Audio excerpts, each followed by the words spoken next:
이스라엘 주변 국가들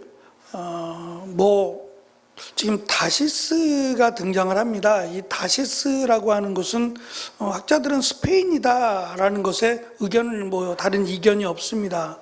그래서 땅 끝이라고 한다면 위쪽으로는 스페인을 이야기했고 아래로는 에티오피아를 이야기했다 그랬습니다.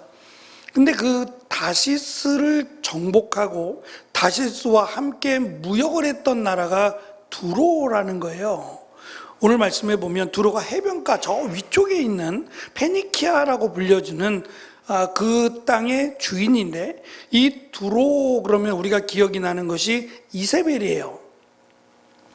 이세벨이 그 두로의 신 바알과 아스다롯을 가지고 와서 이스라엘의 신으로 삼게 했지요.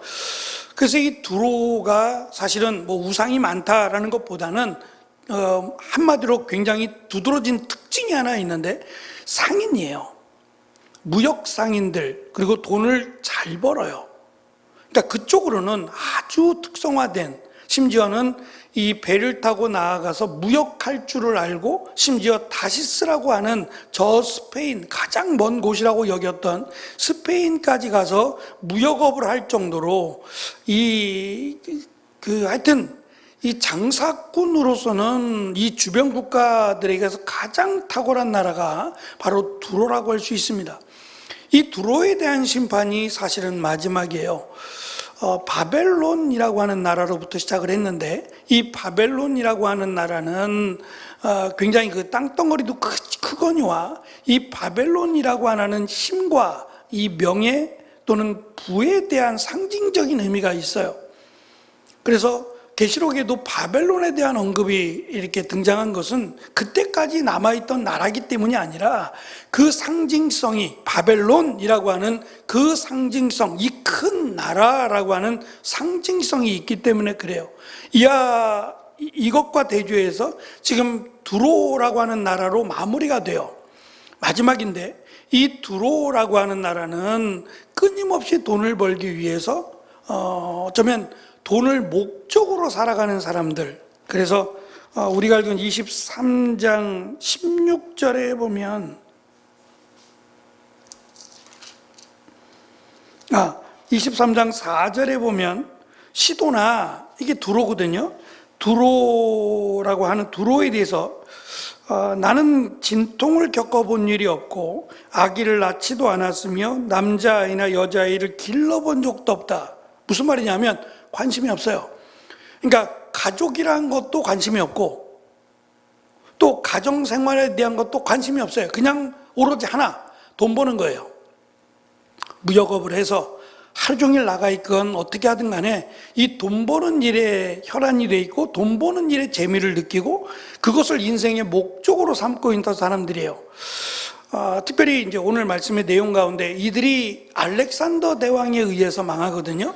근데 그 알렉산더 대왕이 이 두로를 정복하기 전까지 5번의 큰 침략이 있어요. 성경에 기록된 여러 가지 그 두로를 침략하고 공격하고 하는 내용들이 5번인데 이 4번까지, 그러니까 알렉산더가 이 두로를 멸망시키기 전까지 끈질기게 남아있던 나라가 두로예요. 그 이유가 뭐냐면 두로는 나라가 2개예요. 그러니까 해변가, 페니키아에 있는 해변가에도 두로가 있고 또 섬에도 두로가 있어요. 배 타고 나가서 이 섬, 바다 한가운데 섬이 있는데 그 섬에도 두로를 만들어 놨어요.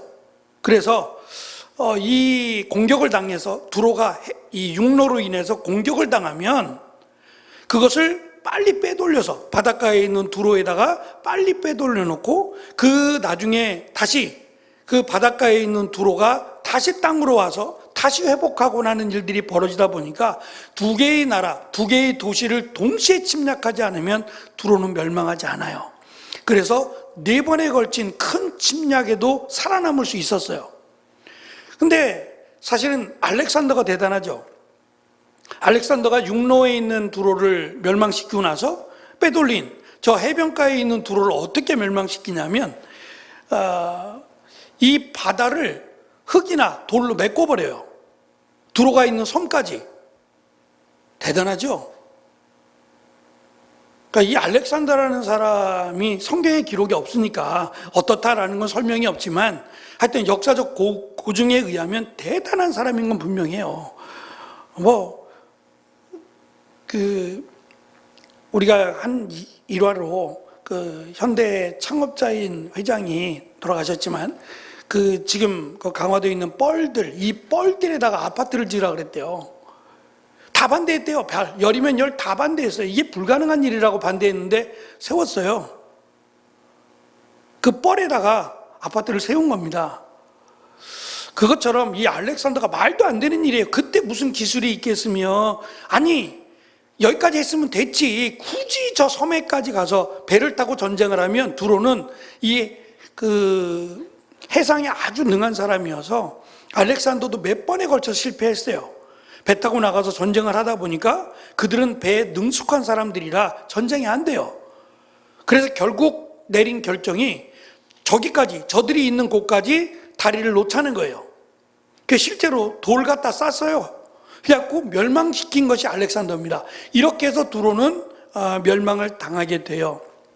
그때까지만 해도 이 두로라고 하는 나라가 성경에 잠시 이 솔로몬과 다윗과 솔로몬과의 대화 속에서 등장을 하는데, 특히 성전을 지을 때요. 솔로몬이 성전을 지으면서 백향목이라든지 이런 성전의 돌이라든지 이런 것들을 두로에 있는 왕에게 부탁을 해요. 그리고 실제로 두로의 왕이 앞장서서 성전을 짓는 일에 굉장히 큰 공헌을 합니다. 나중에 솔로몬이 약속을 한 땅을 주겠다고 해놓고 안 좋은 땅을 줘요. 쓸모없는 땅을 줘서 그것 때문에 이제 불편해하던 내용이 성경이 잠깐 등장해요. 어찌됐든 간에 대단한 사람이에요. 이 무역에 대해서는 타의 추종을 불허할 만큼 굉장한 사람이에요. 그러니까 발도 넓고 모르는 게 없고 하여튼 돈이 되는 일이라면 뭐든지 전문가적인 일을 했던 그들이 두로입니다. 지금 제가 자꾸 설명을 드리는 이유가 뭐냐면, 당시의 신은요, 바알이 있거나 아스타롯이 있거나 그 신은 그 지역의 신이에요. 그러니까 그 지역을 돌보고 그 지역의 한정적, 제한적인 신이에요. 하늘의 신, 그러면 그 신은 하늘의 영역만 담당해요. 바다의 신, 그러면 이 신은 바다의 영역만 담당해요. 그런데 하나님은요, 영역이 없어요. 더군다나 이스라엘의 하나님이라 그러는데, 지금 하나님이 이스라엘만이 아니라 온 땅을 향해서 하나님이 심판을 경고하고 계세요. 우리가 흔히 요즘 하는 말이 선이 넘었다 이런 말 하죠. 넘지 말아야 될 선. 아니 이스라엘의 하나님이면 이스라엘을 위해서나 하나님이 되시면 되지. 우리하고 전혀 상관이 없는데 왜 우리에게 심판하시고 우리를 멸망시키고 뭘 말씀하려고 하는 거예요? 하나님은 온 땅의 주인이시라는 거예요. 하나님은 이스라엘만의 하나님이 아니라 하나님은 온 땅의 하나님, 온 땅의 주인 되시는 분이 하나님이시다라고 하는 것을 이 심판을 통해서 지금 강조하고 있다는 얘기예요. 그러니까 이스라엘만의 하나님이 아니라 온 세상의 모든 나라들의 하나님이시다라고 하는 것을 이 심판에 대한 내용을 통해서 강조하고 있고, 또 저들이 그렇게 자랑하던 것, 요새를 자랑하고 자신들의 군대를 자랑하고 자신들의 지식과 자신들의 어떠한 명철을 자랑하지만 그것들이 하나님 앞에서는 아무 쓸모가 없더라. 아무런 도움이 되지 않고 그것이 하나님의 심판을 막지 못하더라라고 하는 것을 강조하고 있어요. 반대로 생각하면 하나님만 믿으라는 거예요. 눈에 보이지 않습니다. 우상들은 눈에 보이잖아요. 그러니까 우상들 앞에 나아가서 얼마든지 우상에게 도움을 청하고 할 수 있다고 생각할지 모르겠어요. 그러나 하나님은 보이지 않으셔도 하나님은 유일하신 살아계신 하나님이시고 그 하나님이 온 땅을 창조하신, 온 땅을 주관하시는 유일하신 하나님이다라고 하는 것을 이런 식으로 심판을 통해서 강하게 말씀하시는 거예요. 이것이 우연이 아니라는 거예요. 약속하신 대로, 하나님이 말씀하신 그대로 다 이루어졌어요. 그러면 이것이 과거의 역사니까 아니죠. 하나님은 과거의 하나님이 아니라 언제나 현재의 하나님이세요. 현재가 미래를 지배한다고 보니까 지금 우리식으로 생각하면 미래의 하나님이기도 해요. 과거와 현재와 미래의 하나님이시기도 하죠. 살아계신 유일하신 하나님이다라고 하는 것을 우리에게 가르쳐 줍니다. 그래서 단순히 두로에 대한 심판이 아니라 두로 또한 너희들이 지금은 비행기도 타고 다니고요, 전화도 가능하고요, 얼마든지 지구촌이 그냥 한 세대 가운데 살아가죠. 영상통화도 가능하고 그렇게 하지만 그때에는 불가능합니다. 어떻게 이스라엘의 하나님이 저 땅끝이라고 여겨졌던 다시스에게까지 영향을 미칠까? 미친다는 겁니다. 하나님이 다시스의 사람들에게 이야기해요. 이제 두로가 너희들을 공격하고 너희들을 꼼짝 못하게 했지만 이제는 마음 놓고 살아라. 이제는 너희들을 괴롭히지 않을 것이다 라고 말씀하신다는 거예요. 그래서 하나님이 온 땅의 주인 되시고 온 땅을 다스리신다. 그러면 하나님이 원하시는 것이 뭐냐에 대해서 이제 마지막으로 주변 국가들을 심판하시면서 정리하시고 이어지는 24장부터는 환상에 대한 내용이 등장합니다. 그래서 오늘이 마지막 주변 국가들에 대한 심판의 말씀이다 라고 보시면 되겠습니다.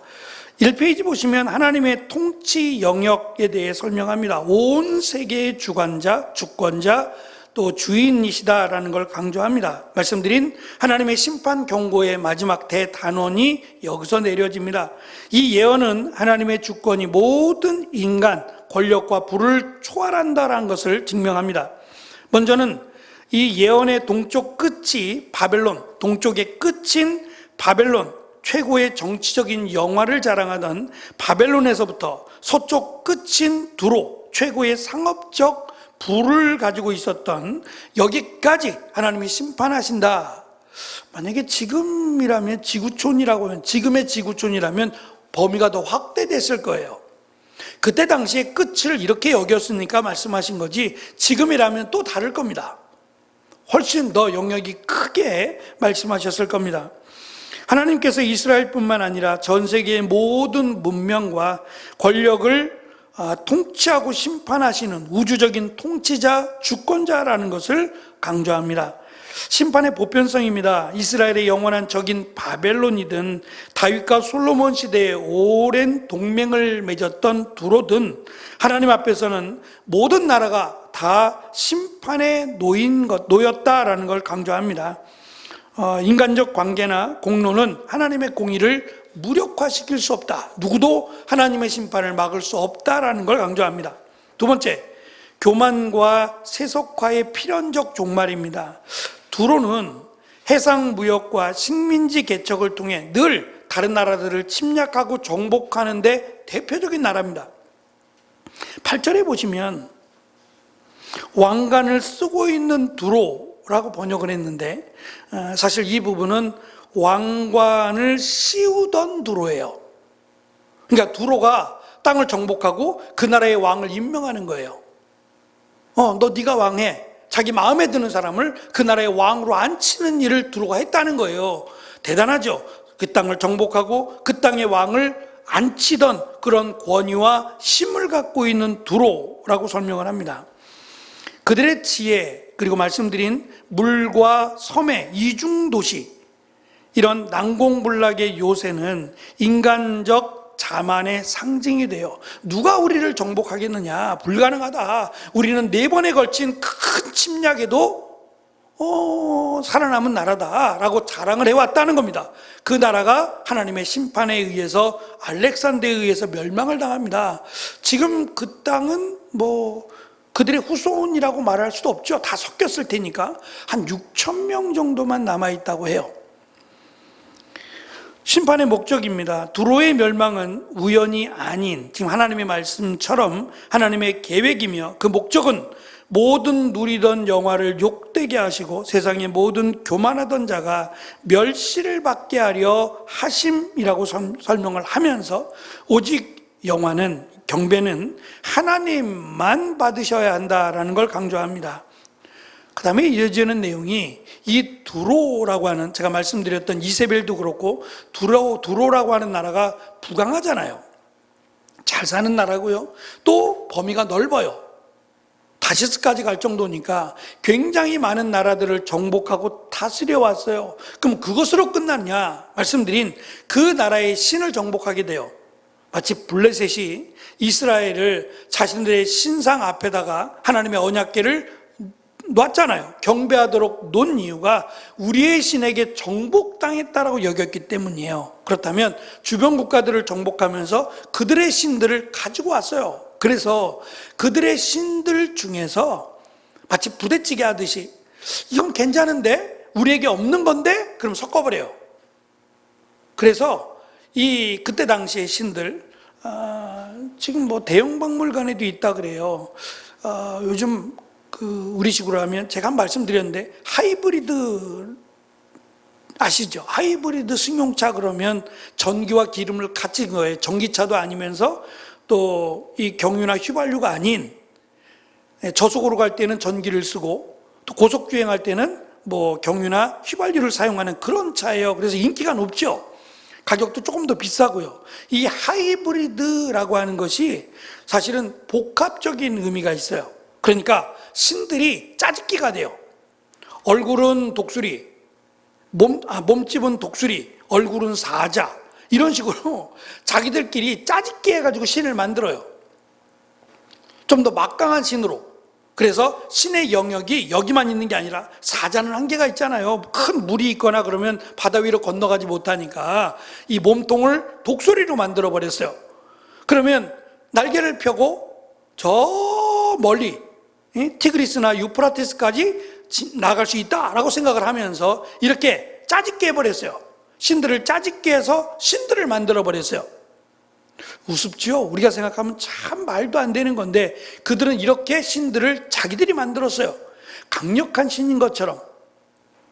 그래서 이 다시스가 아니라 두로라고 하는 나라는 다른 나라들보다 훨씬 더 우상이 많습니다.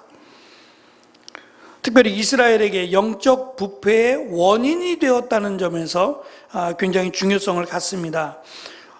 우상 숭배의 매개체가 되어서 솔로몬의 아스다롯을 숭배하게 하고 아합과 이세벨의 바알 종교를 국교화하는 등 이스라엘의 영적 타락에 결정적인 영향을 두로가 미치게 됩니다. 또 이스라엘은 두로가 섬기는 신을 믿으면 우리도 잘 살 거야 라고 하는 생각을 갖게 되죠. 그들의 신을 우리도 믿게 해줘. 그러면 우리도 복 받을 거 아니야 라고 하는 이 잘못된 신앙으로 빠져가게 만들었습니다. 16절, 17절은 사실 어려운 내용이라고 해요. 70년이라고 하는 유해를 두게 되는데요.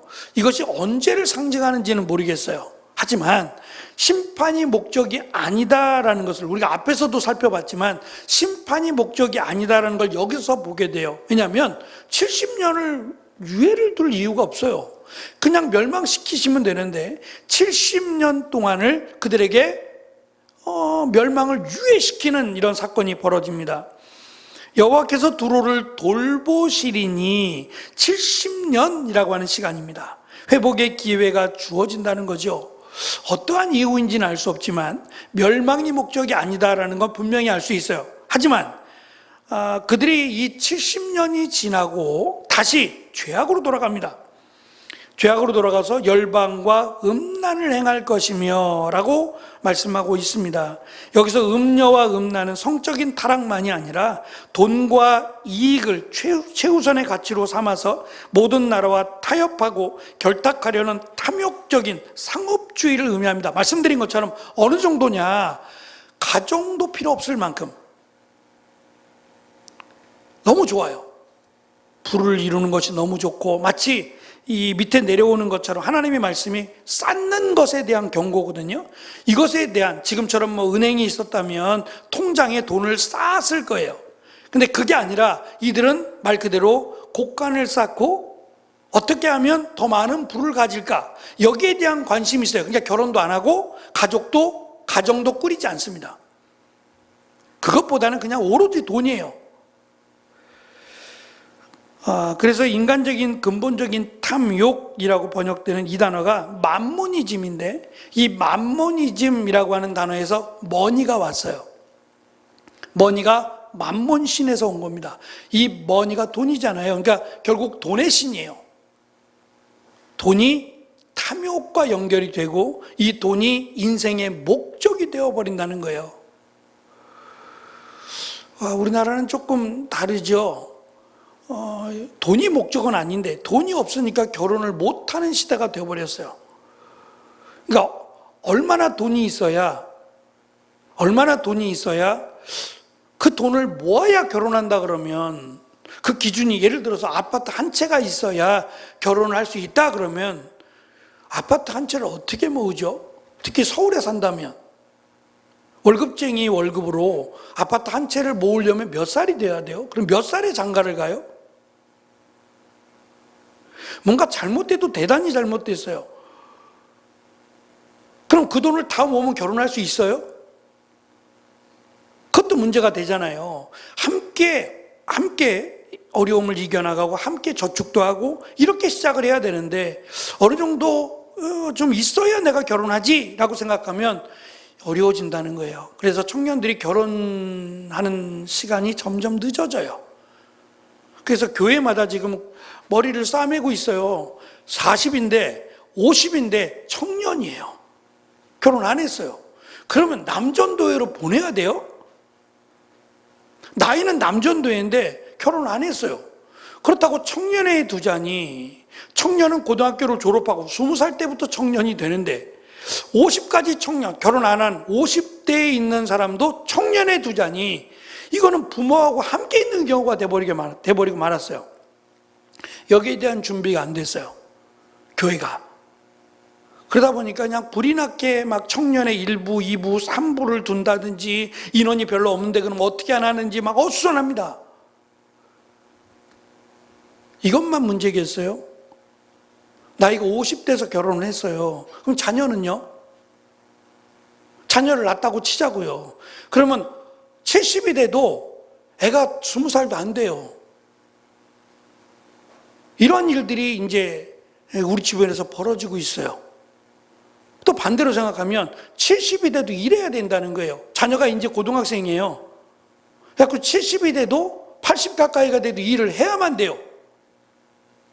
이런 일들이, 예상치 못한 일들이 자꾸 벌어져요. 물질 때문에 그런 거죠. 근데 이것이 지금 이 두로라고 하는 나라를 통해 살펴보면 물질이 삶의 기준이 되니까 이런 현상이 나오더라는 거예요. 우리가 조심스럽게 정말 잘 살펴야 될 것 같아요.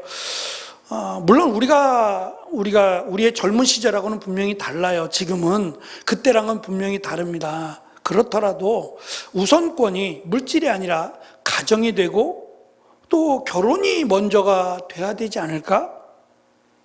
서로 힘들게 살아가면서 모으고 해서라도 조금씩 그게 맞는 거 아닐까? 라는 생각을 합니다. 그래서 우리 청년들이 물질이 기준이 아니라 30이 돼도 없어요. 40이 돼도 모을 수 있을까요? 그냥 없이 조금씩 같이 시작하는 게 맞지 않을까요? 우리가 조금 더 생각해 봐야 될 문제인데 점점 심각해지는 것 같습니다. 어쨌든 인생의 기준, 삶의 기준이 이 물질과 연관이 되면 행복하지 않습니다. 그리고 그것은 결국 이 두로를 심판하게 된 결정적 이유가 탐욕이라고 하는 점을 우리는 기억해야만 합니다. 마지막 세 번째 3페이지 밑에 보시면 부의 최종 목적으로 갑니다. 하나님이 그것에 대해서 심판을 하세요. 마지막 18절인데 세상의 물질이 궁극적으로 나아갈, 오히려 하나님께서 그 물질을 거두신다는 거예요.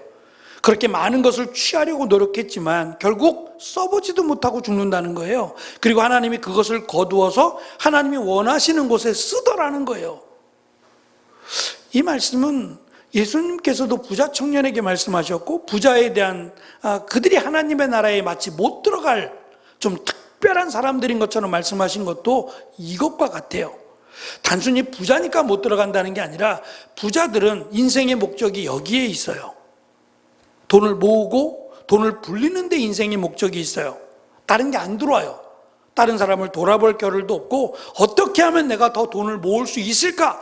여기에만 관심을 두고 살아간다면 하나님의 나라가 멀어요.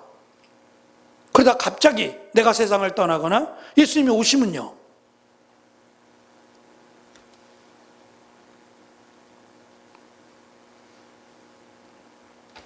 어제 제가 다리가 좀 가끔 그래서 이 발목에 뼈가 조그만 게 하나가 이렇게 부서졌대요. 이 뼈가 지금 염증을 일으키는 전 통풍이라고 생각이 아니고 엑스레이를 찍어보니까 그 뼈 조각 하나가 돌아다니면서 염증을 일으켜서 그래서 수술을 해야 될 것 같긴 한데 어쨌든 그래서 이제 약을 먹고 자다가 깨서 또 잠이 안 오잖아요. 발은 아프고 막 그런 상황 속에서 카톡이 왔어요. 지금 얘 늦게 자는 모양이에요. 카톡이 왔는데 뭐라고 질문을 하냐면 이사야서에 대한 내용이었어요. 이사야서를 읽는 건지 이사야서를 읽다가 궁금해서 이제 서로 둘이 막 이야기하고 토론하다가 저한테 이제 질문을 한 거예요. 하경이가 하나님을 잘 알지 못해요. 그리고 복음에 대해서도 잘 몰라요. 그런데 다른 사람을 위해서 순교를 했어요. 다른 사람을 위해서 헌신하고, 예를 들면 나라를 위해서 순교한 것과 같은 자기의 생명을 나라에다 바친 거죠. 대단한 거 아니에요? 그럼 이 사람은 믿음은 없지만 이 사람은 정말 목숨을 걸고 나라를 위해서 희생하고 헌신했으니 이런 사람은 구원을 받나요? 그래서 제가 머리가 띵해졌어요. 이게 뭐야? 왜 이런 걸 이게 질문이 되지? 그래서 제가 이제 잠도 안 오니까 정리해가지고 다시 보내줬어요. 어디서부터 기준이 잘못됐지? 기준은 명확해야 돼요. 기준은 우리 인간의 역사 가운데는 예수 그리스도는 없어요. 하나님이신데 인간 세상에는 우리처럼 살아가는 인간 가운데는 예수님이 없어요. 그런데 하나님이 인간으로 오시는 거예요. 하나님이 인간으로 오시는 건데 왜 그럼 인간으로 오시냐? 인간을 창조하신 하나님이 왜 인간으로 오시냐? 인간이 죄를 벗어나려면, 죄인이 안 되려면 대속이라는 게 있어야 돼요. 피의 대가를 지불해야만 돼요. 나 대신 누가 죽어야만 된다는 거예요. 그것이 구약에서의 제사였잖아요. 내 대신 짐승을 바쳐서 그 짐승의 피값으로 내가 잠시 생명이 연장되는 거였어요. 이것이 반복되는 거였거든요. 근데 이제는 인간이 하나님을 버렸어요. 그러면 대속도 의미가 없고 이제는 멸망 앞에 놓였을 때 하나님이 긍휼히 여기신 거예요. 불쌍히 여기셔서 이대로 가면 다 죽는다. 그래서 하나님이 인간으로 오시기로 했어요. 그래서 인간 대신 하나님이 죽기로 한 거예요. 우리가 제사를 드리는 게 아니라 하나님이 스스로 인간을 대신해서 하나님이신 그 하나님이 인간으로 오셔서 우리의 죄를 대신하여 죽으시는 거예요. 그것을 믿음으로. 그러니까 예수님이 누구냐 물어보면 두 가지가 나와야 돼요. 하나는 하나님이시다. 하나는 인간이시다. 그런데 우리와 똑같은 인간이 아니고 죄가 없으신 인간이다. 성령으로 잉태된 인간이다. 이 두 가지가 다 나와야 돼요.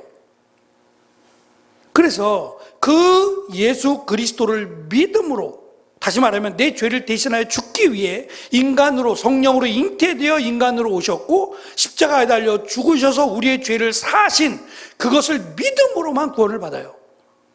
이것을 비밀이라 그랬어요. 다시 말하면 이거 없으면 천국 못 가요. 이것을 믿음으로만 천국 가요. 아무리 내가 목숨을 걸고 다른 사람을 구하고 내가 뭘 다해서 다른 사람에게 도움을 줘도 구원은 못 받아요. 천국은 안 됩니다. 이것밖에 없어요. 하나님이 이렇게 결정을 하셨어요. 그래서 예수 그리스도를 믿지 않으면 구원은 없어요. 좀 심각하게 얘기하면 내가 여전히 죄의 습관을 끊지 못해요. 끊으려고 노력하고 살긴 하지만 이 습관이 너무 오래되다 보니까 여전히 부족하고 뒤돌아서면 또 죄짓고 뒤돌아서면 또 죄짓고 그래요. 감옥도 갔다 오고 벌도 받고 그래요. 그러면서 여전히 내가 막 노력도 하고 내가 하나님을 믿는데 이렇게 살면 안 되지라고 한다고 할 때 그가 마지막 마치 십자가에 달린 강도처럼 예수님 용서해 주세요, 제가 이렇게 부족합니다 라고 예수님을 믿었다면 구원받을 가능성이 많아요. 그러나 내가 이 땅에서 아무리 정직하고 죄를 짓지 않고 산다고 할지라도 예수님을 믿지 않으면 구원이 없어요. 참 역설적이죠. 그러니까 구원은 하나님이 정하신 기준에만 구원이 돼요. 그것이 예수 그리스도, 예수님이 그리스도라는 걸 믿을 때, 하나님이시고 성령으로 잉태되어 인간으로 오신 인간이신 예수님을 믿어야만 구원을 받아요. 이거 외에는 구원이 없어요. 그러니까 이것을 내가 믿는가를 늘 돌아보라는 거예요. 내가 이것을 확신하느냐, 이것을 늘 돌아보라. 그래서 성령께서 우리를 위하여 말할 수 없는 탄식으로 기도하신다는 것은 이 구원에 대한 확신이 생기도록, 이 구원에 대해서 의심하지 않도록 우리를 위해서 기도하신다는 것이고, 우리는 이 믿음이 늘 확고한 상태로 살아갈 수 있도록 우리도 기도해야 된다고 말씀하고 있어요. 그런데 이들은 뭐 그것과 상관없이, 전혀 하나님과 관련 없이 그저 세상 가운데 살아갑니다. 세상에서 부자가 되면 명예가 따라오지요. 그것이 인생의 목적이 되는 것 같아요. 어찌 보면 잘 사는 거죠. 부자가 되기 위해서 열심히 살고 부지런히 살고 어떻게 하면 부자가 될까를 고민하고 산다. 지금 이 세상 사람들이 그러지 않나요?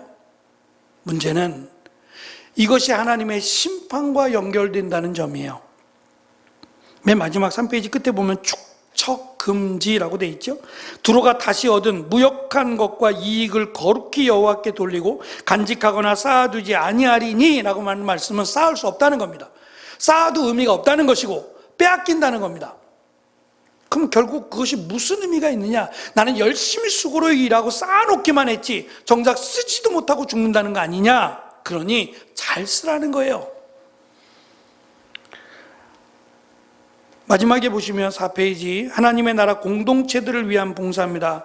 하나님께서 그들이 번 것, 그들이 가진 것을 통해서 하나님이 이것을 오히려 하나님이 원하시는 곳에 사용하신다 라고 하는 내용이고, 신학적 의미를 보면 세상의 경제적 활동과 물질적 축복은 궁극적으로 개인의 안락이나 자만심을 채우는 데 쓰여져서는 안 된다는 거예요. 그것이 인생의 목적이 되면 불행하게 된다는 겁니다. 잘 사용하라는 거예요.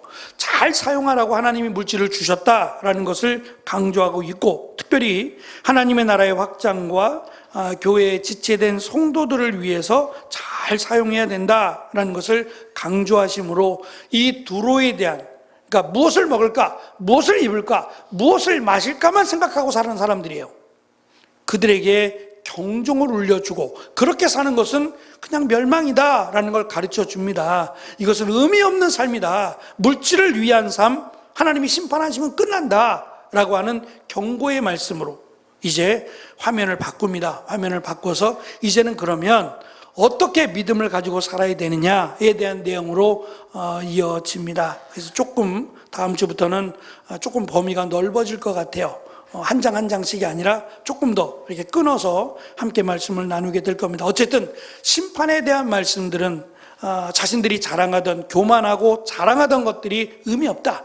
하나님 앞에서는 아무런 의미도 없다라는 걸 가르쳐 줘요. 그리고 하나님은 이스라엘만이 하나님이 아니다. 온 세상의 하나님, 유일하신 하나님, 천지를 주관하시는 하나님이시다라는 것을 의도적으로 이 심판을 통해서 가르쳐 주십니다.